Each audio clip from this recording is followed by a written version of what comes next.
Faut-il interdire la chasse, par exemple, le dimanche? C'est une proposition qui est faite par tous ceux qui pensent qu'il faut partager l'espace naturel, mieux partager l'espace naturel. Les chasseurs, beaucoup de chasseurs sont contre cette idée. Vous réagissez, 0826 300 300. Est-ce qu'il faut interdire la chasse le dimanche? Allez-y, vous vous exprimez. Témoignage d'Aurélie ce matin. Bonjour Aurélie.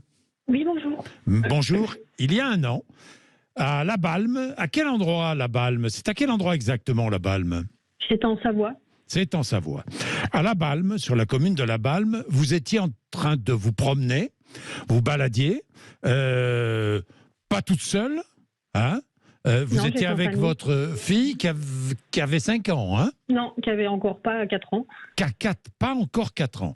Oui. Vous étiez où? En fait, on était sur la Via Rona, qui est la plus grande piste cyclable de France. Oui. Donc avec mon mari, ma fille qui avait pas tout à fait 4 ans, et en fait mes chiens de traîneau. Et en fait, j'entraînais mes chiens de traîneau. Oui. Et j'ai pris un projectile balistique qui m'a complètement traversé la chaussure, le pied, qui est ressorti sans qu'on en retrouve la trace. Une balle.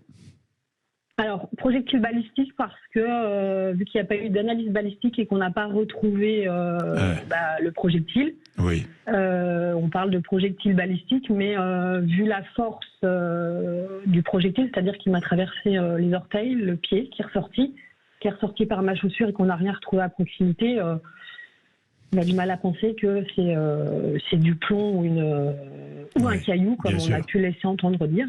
Bien sûr. Fracture ouverte, soins infirmiers pendant 1 mois, chaussures orthopédiques, béquilles, choc post-traumatique. Votre enfant a été traumatisé, Aurélie. Est-ce qu'il y avait indication d'une battue quelconque dans le coin?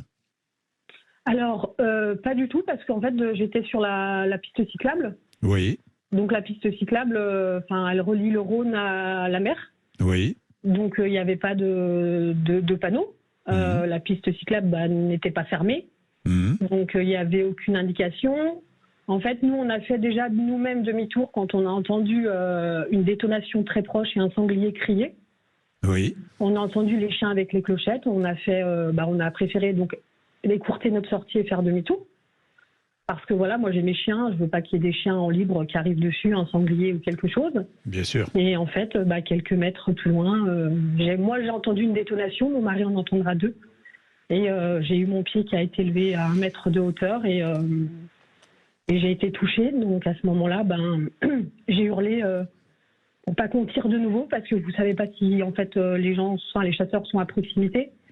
Donc vous hurlez pour pas qu'on tire, vous hurlez parce que la douleur elle est intenable, et puis vous hurlez parce que je vois plus ma fille et mon mari qui étaient avec moi, parce que je veux que mes chiens aussi partent pour qu'ils se prennent pas non plus une balle, quoi. Aurélie, évidemment vous avez déposé plainte, le procès prévu quand? Actuellement c'est toujours en cours. Toujours en cours. L'instruction est toujours en cours. C'est ça. Bon. Aurélie, est-ce qu'il faut, c'est la question que je pose, on va avoir un plan chasse, le plan chasse du gouvernement, est-ce qu'il faut interdire la chasse le dimanche? Moi, je pense qu'il faut partager l'espace. Et aujourd'hui, il devient compliqué de partager l'espace avec des gens armés. On aura beau mettre en place des applications qui vous diront sur quel secteur sont les chasseurs. Je pense pas que ces applications vont prendre en compte la portée d'une balle, ni le sens du tir éventuel du chasseur. Donc, mis à part cette application, avoir le sentiment de dire qu'on n'a pas allé sur ce secteur. Pour ma part, moi, j'étais sur une piste cyclable, donc à partir du moment où la piste cyclable n'est pas fermée, on a du mal à comprendre à quoi peut servir l'application, quoi. Oui, bien sûr.